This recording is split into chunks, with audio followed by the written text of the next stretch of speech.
This is from Alternet. I used to go to Alternet a lot more. I don't go there as much as I used to, admittedly. But here's an article. Ex-Intel chiefs are right to warn of unprecedented Trump threat as he pushes idiotic deep state lies. Pulitzer-winning reporter, okay?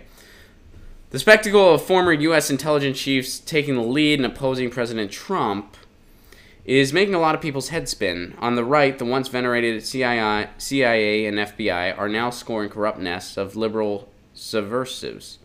Breitbart charges the FBI as the command center of the anti-Trump deep state. On the left, the once mistrusted intelligence agencies are now seen as a bulwark against Trump's incipient tyranny, says Washington Post columnist Eugene Robinson. God bless the deep state.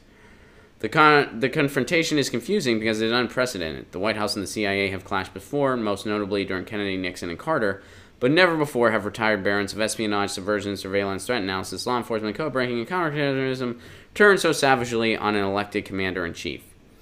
Okay. So is the whole thesis of this article the intelligence agencies don't like Trump?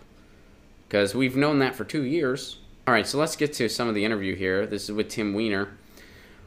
What do you think of the argument that the men you call intelligence and Miritai, Comey, Clapper, Brennan, and Hayden, have no credibility about Trump because of their role in mass surveillance and torture programs during the Bush years?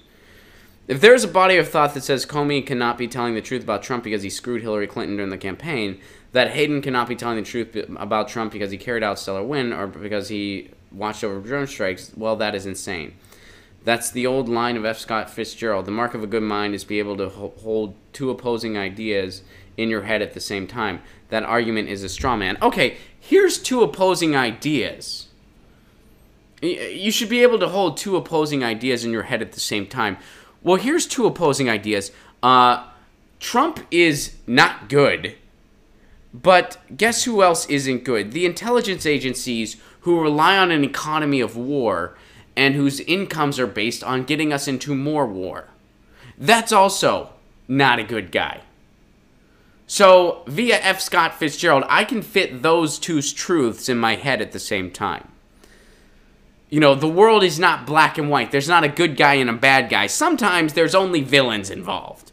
And sometimes a predictor of future behavior is past behavior. So yes, do I find it hard to believe that the same agencies that lied us into Iraq, that push these intelligence-savvy narratives that allow endless war in our society, that have never met a war or for the most part a Republican they don't like, ever, do I really think they have some moral compass that they think Trump is some kind of rogue that's going to be so destructive for our country? No, I don't buy that. What I do buy is that they think Trump is such a nincompoop, he's going to have a hard time just pushing through the war economy with a smile on his face because he lacks any form of subtlety. He's already screwed up. He's already accidentally been like, we're just going to stay in Afghanistan until we get all their minerals, right? He's already done that. So they don't like him. They don't dislike him because he has horrible policy ideas. They don't dislike him because he's a plutocrat. They don't dislike him because he's willing to continue the endless war even when he campaigned as an outsider. They don't like him because they're worried he's going to screw up. Stephen Cohen, contributing editor of The Nation, says that Brennan and others they found Trump's list treasonous are criminalizing diplomacy. Comment, if Stephen Cohen has a soft spot in his heart for Vladimir Putin, he ought to examine it. Again, this guy talks about being able to discern opposing viewpoints and and this person can't, if you say anything about diplomacy around the world, you must be a Putin bot.